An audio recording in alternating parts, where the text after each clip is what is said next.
Hello, a very warm welcome to today's episode of Women of the Future. Today we will be looking at a subject which I think has not garnered much attention by way of conversation, and it is entitled Widows and Divorcees.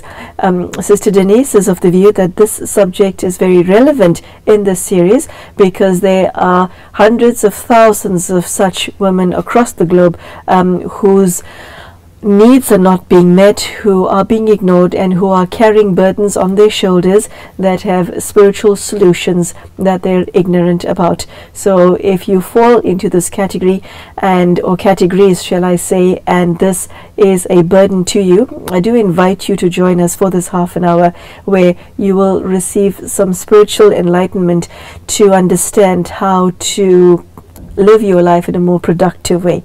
Sister Denise, thank you so much for joining us. Thank you.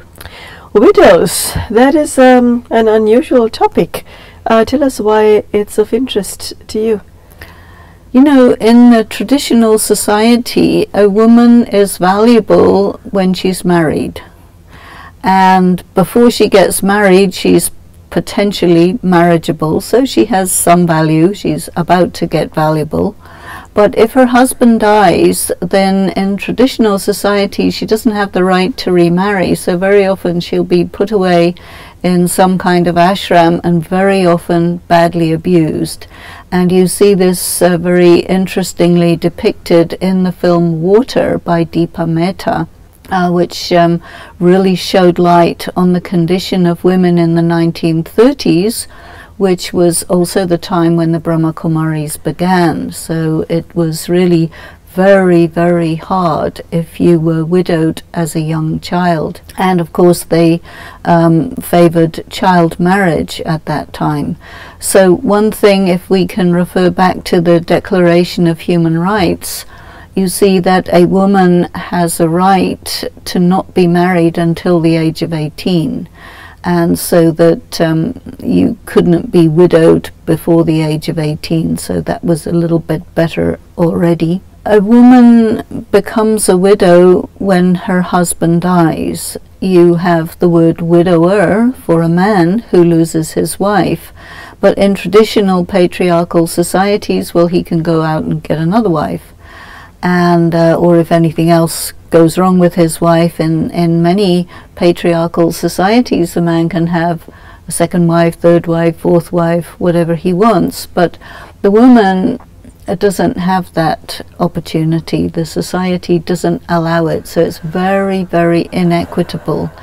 In the modern Western society, when a woman loses her husband, the convention is that she may take a year or so to grieve, and then life goes on. She may meet someone and get married, start a second family, depending on the circumstances, her age, and so on. But I think that women of the future really would be totally free of the terrible oppression and social stigma that is afforded to a woman in the traditional patriarchal societies. So that's one very important thing, because when society treats you that badly, we would say that's not right. So, Sister Denise, there are widows watching you right now who have been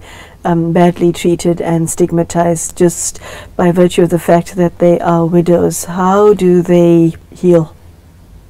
Well, in a way it's sort of individual, because it depends so much on the society that you're in, what the social attitudes are to you. But if I say, okay, I'm directing myself to a modern widow who was not widowed so young. Look at the wives of soldiers who get killed in wars. They may have young children, they may still be very young themselves, and they are widows for the sake of the country. So they have sacrificed their lives for the country, but I think people don't really honor them that much. So that's a very important group of people.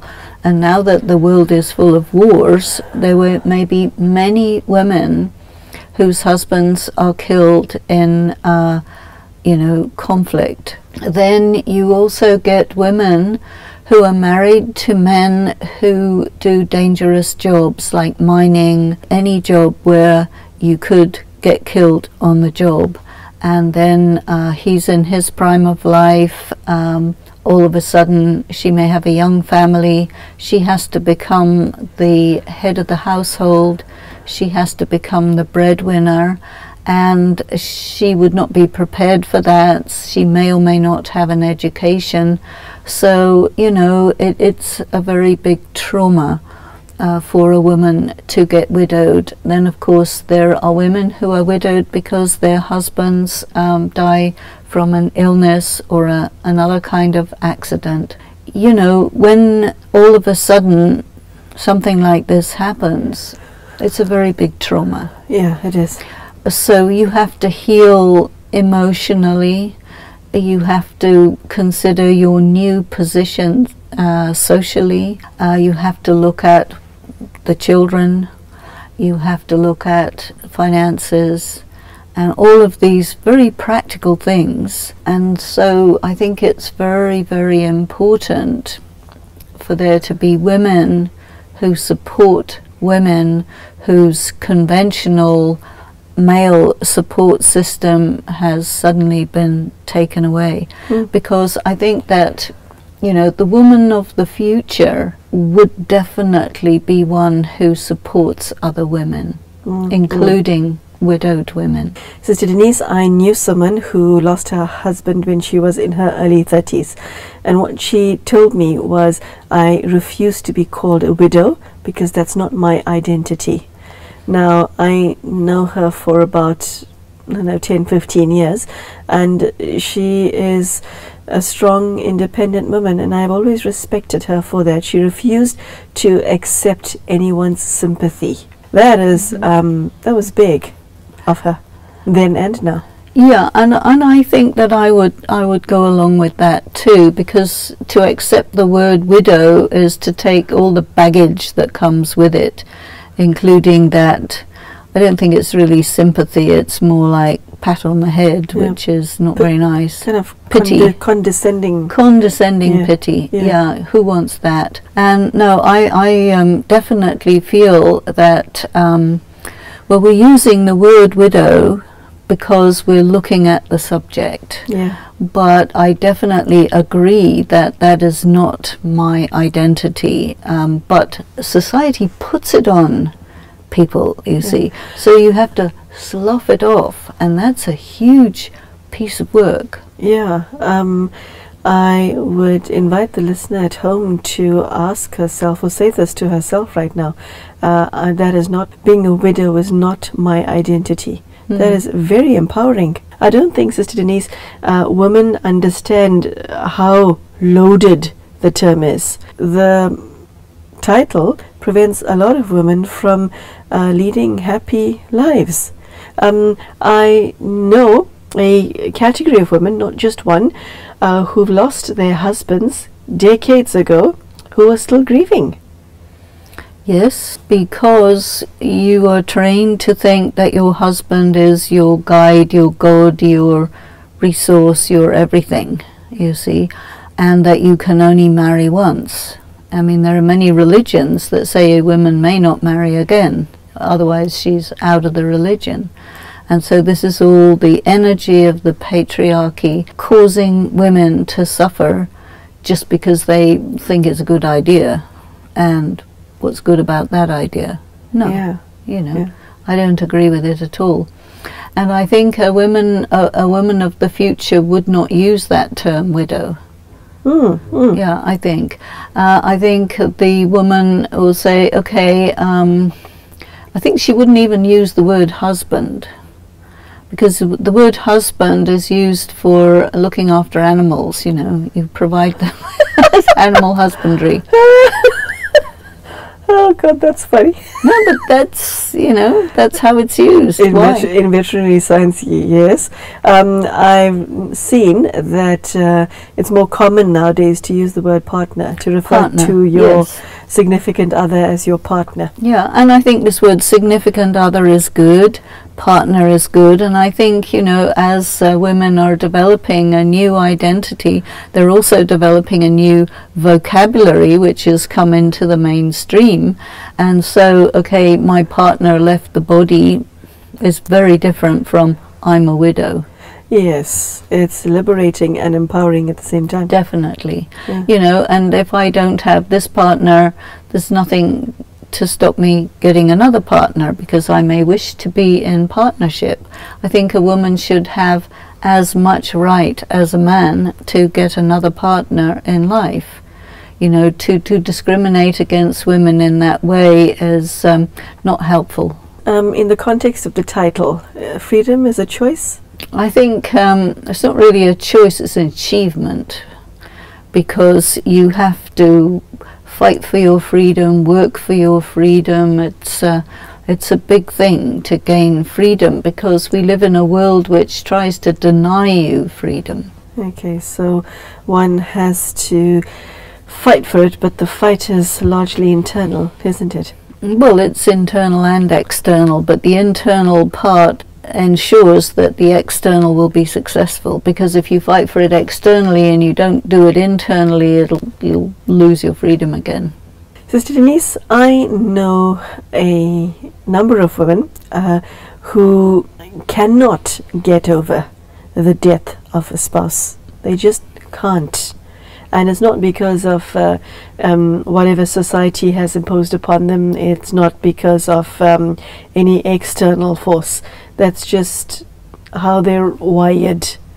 And it's sad to see such sorrow in their eyes after so many years have passed since the demise of the spouse. What would you have say to them? Well, you know, there is a grieving process and you need to go through the steps, and life goes on. And you just have to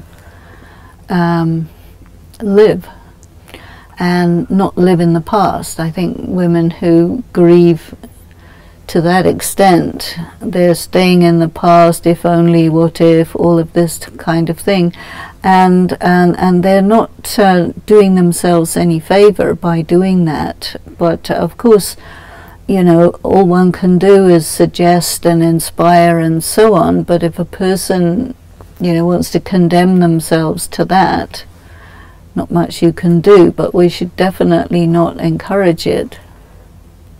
No, they're most definitely not. In terms of women of the future, how does she restructure her identity? The reason I'm asking is because if somebody suddenly finds themselves in the position of being a widow, the factors that determine her taking upon this title in a negative manner has a lot to do with how she's lived her entire life. Yeah, it does. And what I'm wanting to include here is the divorced woman.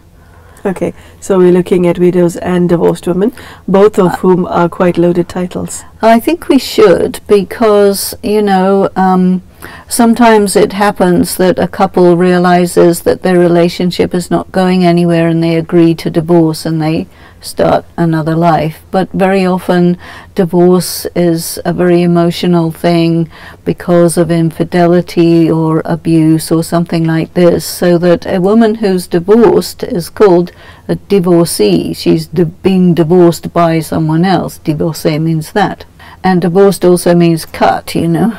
And so it's to do with the idea that a woman is only complete when she's got a husband. So if she's widowed, okay, half of you gone, so that's it, you're only half. Divorced, half of you walked out on you, so you're only half.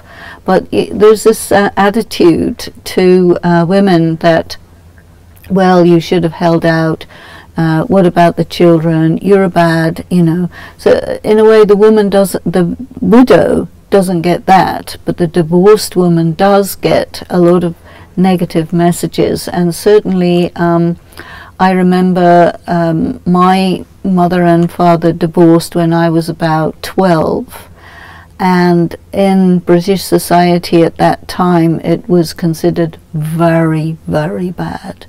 And my mother had a very hard time from the society of being, marginalized and excluded, and she had to go and work, nobody would help her, come really down in the social status, and so on and so forth.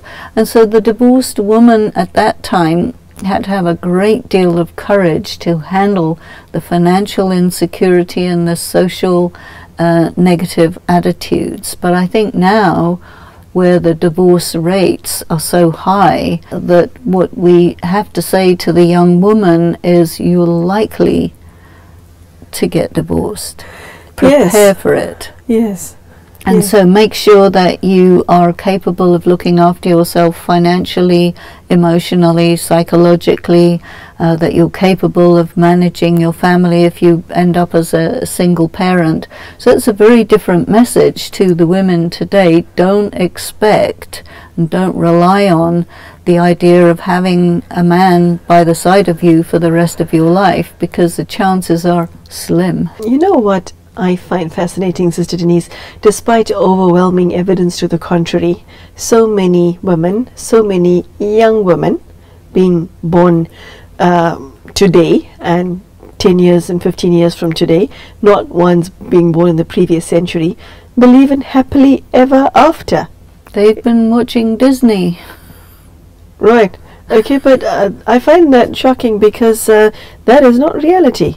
I mean, I know of hundreds of people who are very happily married and lead, successful family lives, but the reality is they're the exception rather than the rule. That's right. So why is it that parents are so reluctant to teach the girl child self-reliance? It's a wonder, because, they're sort of bought into this fairy tale, which everybody knows is absolute lies. But I think maybe they're afraid to tell the truth, or maybe if they tell the truth, the girl will say, well, why do I have to get married in the first place? And it's to do with, I think, maintaining the status quo of the society. Because if you tell the truth to the younger generation, I think it'd be much better. And I think nowadays the younger generation has so much access to information that they pretty much figured it out. But those poor little girls who believe in happily ever after, they're dreaming. Yeah, it's like living in La La Land. Yeah. Okay, so I'm just thinking of the scenario where parents sit down their kids and say to them, don't get married, and the kids will say, but why did the two of you get married? Well, maybe they don't have to ask that question, because but it's a really important issue, because society right now has really lost, or is seriously losing, its cohesion. And of course the fundamental unit of society is the married couple. Sister Denise, there is this train of thought that marriage is becoming an outdated institution. In the country from which I emanate, there are far more couples that are living together in sin, as it were. Okay, that's the old adage, which I find quite amusing, because no one can define sin properly nowadays. There are far more couples living together who are not married than those who are married. So my question to you is, do you believe that marriage is becoming an outdated institution? Well, I think the way marriage was set up, whenever it was set up long, long ago, society is very, very different now. And the young people are saying, look, this is not working for our parents, our grandparents. We don't need to reinvent the wheel. We have to come up with something new and different. And even in my generation, people were doing that. And deciding that, no, we'll have an agreement, we may not have children. And I think one thing we're seeing nowadays is that a lot of the more modern, more educated people are having less children, or they're having children much later. And so the huge increase in population is not in the developed world, but in the developing world. And I think that in the developing world, the patriarchal traditions have much more of a hold on the society and the mentality of people. But I think also in the developing world, because people are taking it upon themselves to reinvent the social systems, that may be something quite important for us to look at, where we're seeing, okay, where is the future going, and the woman of the future, you know, is she part of the archaic institution of marriage that doesn't work anymore, or do we reset, reinvent, you know, because the institution of marriage in a patriarchal world which is biased against women and children may be different if it's in a world which is not a patriarchal world, you know. So I think the idea of marriage where a man and a woman come together to share a life, to create children, to be the essential component of the society, that is very natural. What I think is not natural is the unbalanced relationship between men and women in a patriarchal society which is biased against women's welfare. Okay, so we've established that there are unfortunately far too many parts of the world where a divorcee carries a very, very negative message with it. It even goes so far as to imply that the woman is loose and makes her more vulnerable. But I think, you know, in modern society where people say, okay, I'm going to get together with someone, we're going to live together, we're going to make our contract our way, and the more educated, the more wise you are about it, the better, then, you know, there is no possibility of widow or divorced, you know, because you say, okay, I'm creating a partnership here, more almost like a business partnership, which is what a marriage is in the first place, but it's between families, now it's between individuals. And I think that it's healthy that the current generations are trying to figure out something that works. I think human beings love to be together. Just people living on their own is allowed, of course. Why not? There are many people who like to live alone. There are also many couples who will have separate rooms and come together as they work it out, but they're not, you know, like caught up in each other as in previous times was what was expected. So there are many, many new inventions happening, and I think that's very healthy, because we will discover what really works well, and then that will persist. Yeah.